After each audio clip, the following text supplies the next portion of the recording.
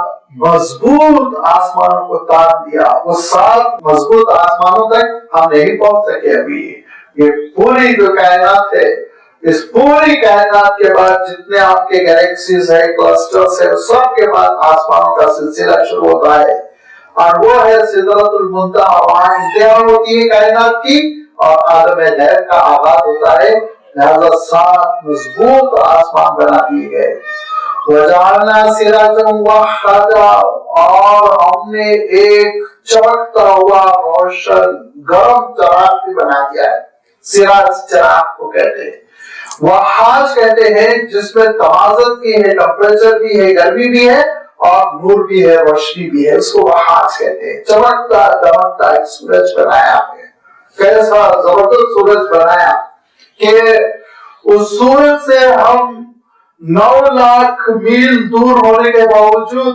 ماشاءاللہ پوری گرمی ہم کو مل رہی ہے، پوری حرارت مل رہی ہے، ایسا شعلہ جوالا، ایسا زبردست قسم کا شعلہ ہے کہ آپ اندازہ نہیں کر سکتے، 1,40,000 سینٹی گریڈ گرمی ہے، ٹمپریچر ہے وہاں کے، تو ہمارا ٹمپریچر اس دنیا میں حیدرآباد میں تو 45-44 ہو گیا تو حالت خراب ہونے لگتی ہے، ابھی سنا اس سال ہمارے ایک عزیز فون پہ بتا رہے تھے کہ 51-52 پہنچ گیا کویت میں، تو کاریں پگھلنے لگی تھی، سنا اللہ عالم، کاریں پگھلنے لگی تھی، 51-52 ہو گیا، اب آپ سوچئے وہ 100 ہو جائے تو کیا افشر ہوگا، اب آپ سوچئے وہ 1000 ہو جائے تو کیا ہوگا، اب اس کے بعد آپ سوچئے 1 لاکھ ہو جائے، 1.5 لاکھ ہو جائے، 1,40,000 سینٹی گریڈ گرمی، ایسی تمازت، ایسا شعلہ، اتنی روشنی کہ 9 لاکھ کلومیٹر دور ہونے کے باوجود کتنی روشنی آ رہی ہے، دیکھیے کتنی گرمی آتی ہے، اگر بادل نہ ہو کتنی گرمی لگنے لگتی ہے، اور ایکویٹر سے قریب ہو جائے تھوڑا سا سورج کے قریب ہو جاتے ہیں، تھوڑا سا سورج کے قریب ہو جاتے ہیں، یہی گلوب ہے، لیکن چونکہ ایکویٹر کے قریب سورج کے سامنے ذرا زیادہ ہے، تو مان یہ ہوا 50 سینٹی گریڈ، 51 سینٹی گریڈ، جینا دوبل، اے سی فیل، اتنی گرمی یہاں ہونے لگتی ہے، تو قریب جائیے کتنی، اور کتنا بڑا کہتے ہیں کہ 1 لاکھ گنا بڑا ہے اس دنیا سے، 1 لاکھ گنا بڑا ہے، یقین ہی نہیں آتا، لیکن بہرحال یا آپ ہی لوگ تحقیق کر لکھتے ہیں تو یقین بھی کرنا پڑتا ہے، تو اللہ تعالیٰ نے ایسا دمکتا ہوا، دہکتا ہوا، چمکتا ہوا ایک چراغ بنا دیا، جس سے یہ ہماری دنیا پوری روشن ہے، جس سے ہم کو گرمی مل رہی ہے، حرارت مل رہی ہے، ٹمپریچر مل رہا ہے، یہی وہ سورج کی گرمی ہے جس کی وجہ سے بارش ہو رہی ہے، پانی سمندر سے بھاپ بڑھ رہا ہے، ابل رہا ہے، نیچے آ رہا ہے، برس رہا ہے، یہی وہ سورج کی گرمی ہے جس کی وجہ سے غلہ سوکھ رہا ہے، پھل تیار ہو رہے ہیں، اگر گرمی نہ ہو آپ کو آم نہیں ملے گے، کہیں ملے گی، گرمی کی وجہ سے آم پکتے ہیں، جنوب میں جلدی پکتے ہیں کیونکہ یہاں مارچ اپریل میں گرمی پڑتی، شمال میں دیر سے پکتے ہیں کیونکہ وہاں جون جولائی میں گرمی پڑتی، یہی گرمی ہے جس سے دانے، جس سے غذا، غلہ، یہ سب پک کے تیار ہوتا ہے، خشک ہوتا ہے، کھانے کے قابل بنتا ہے، یہی وہ گرمی ہے جس کی وجہ سے ہمارے جسموں میں حرارت ہے، یہی وہ گرمی ہے جس کی وجہ سے سورج کی توازن ہے، وٹامن ڈی بن رہی ہے جسم میں، کیا کیا اللہ تعالیٰ کے احسانات، کیسی اس کی حکمت، کس باریک بینی کے ساتھ اسٹڈی کرنی چاہیے، مطالعہ کرنا چاہیے اللہ کے اس نظام کا، آپ سوچئے ایک آیت وہ دراصل سائنس کے دریچوں کو کھول دیتی ہے، ایک دنیا کو کھول دیتی ہے تحقیق کی۔ وَأَنزَلْنَا مِنَ الْمُعْصِرَاتِ مَاءً ثَجَّاجًا، اور ہم نے ان بادلوں سے مؤثرات ارشاد فرمایا جو پانی کو تھامے ہوئے ہیں اور بوجھل ہے، بس پانی گرنے والا ہے، ایسی کیفیت کو کہتے ہیں مؤثرات۔ آپ پولیتھین میں فل پانی بھر دیں اور بس پانی گرنے والا ہے، پن لگانے کی دیری ہے، پھٹے گا پانی گرے گا، ایسی صورتحال کے لیے مؤثرات۔ لہذا فرمایا وَأَنزَلْنَا مِنَ الْمُعْصِرَاتِ، صحاب نہیں فرمایا، صحاب بادلوں کو کہتے ہیں، غیوم بادلوں کو کہتے ہیں، لیکن پانی سے لدے ہوئے بادلوں کے مفہوم کو ادا کرنے کے لیے اللہ تعالیٰ فرمایا وَأَنزَلْنَا مِنَ الْمُعْصِرَاتِ، کہ پانی کے وزن سے بوجھل پانی سے بھرے ہوئے بادلوں سے ہم نے پانی برسایا، ماءً ثجاجا، موسلادھار پانی، لگاتار بارش ہوتی چلی جاتی، کتنی ایک ہفتہ بارش ہوتی چلی جاتی، پانی ختم ہی نہیں ہو رہا، آسمان بادلوں میں پانی نہیں ختم ہو رہا، کبھی کبھی تو 15 دن 10 دن ہو جاتی ہے اور پھر لینے کے دینے پڑ جاتی ہے، کتنی مصیبت ہو جاتی ہے، شہر کے شہر ڈوب جاتے ہیں۔ ذرا سا بارش اپنی مقدار سے بڑھ جائے انسان تاب نہیں لا پاتا، لیکن اللہ تعالیٰ کا کیا نظام ہے کہ وہ پانی لا کر برسا رہا ہے، پانی سے بھرے ہوئے بادل آ رہے ہیں، موسلادھار بارش ہو رہی، کیوں؟ لِنُخْرِجَ بِهِ حَبًّا وَنَبَاتًا، تاکہ تمہارے لیے ہم برآمد کریں، نکالیں، حبًّا دانے، گرینز، چاول کو کہیں گے، گیہوں کو کہیں گے، جو کو کہیں گے، دالوں کو کہیں گے، سب دانے دانے جتنے ہوتے ہیں جو مین ہماری غذا ہے انسان کے، حبًّا۔ اور نبات کہتے ہیں سبزیوں کو کہیں گے، ترکاریوں کو کہیں گے، مختلف قسم کی جو گھاسیں ہم کھاتے ہیں جن کو بھاجیوں کا ہم نام دیتے ہیں، گھاس ہی پر ایک طرح کی، سب کو نبات کہیں گے۔ یہی نہیں بلکہ جانور کے چارے کو بھی کہیں گے۔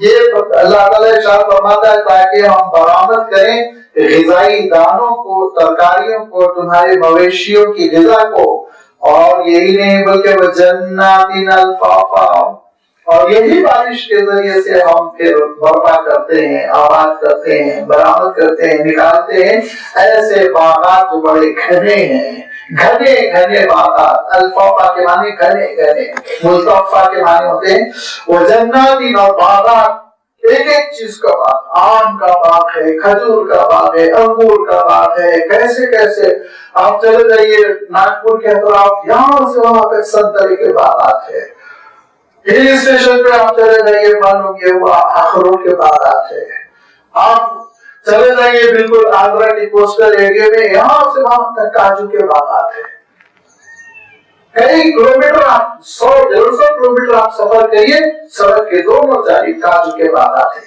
کیا شان ہے اللہ تعالیٰ کی کہ وہ غلے دے رہا ہے کھانے کے لیے، پیٹ بھرنے کے لیے، اور صرف غلے تم کو لذیذ نہیں لگیں گے تو اس نے ترکاریوں کو برآمد کیا، اور غلہ اور ترکاری کھانے سے اکتا جاؤ گے تو اس نے کہا پھلوں کو بھی کھاؤ، آم کھاؤ، انگور کھاؤ، پھل کھاؤ، سیب کھاؤ، اور اس پہ بھی پھل پر بھی اس پہ اقتباس فرمایا کہا ہے، اور ہمارے دسترخوان پہ ہم ایک نعمت تم کو دیتے ہیں، ڈرائی فروٹ بھی کھاؤ، رکھ رکھ کر خشک میوے، یہ بھی ہم تمہارے لیے برآمد کریں گے۔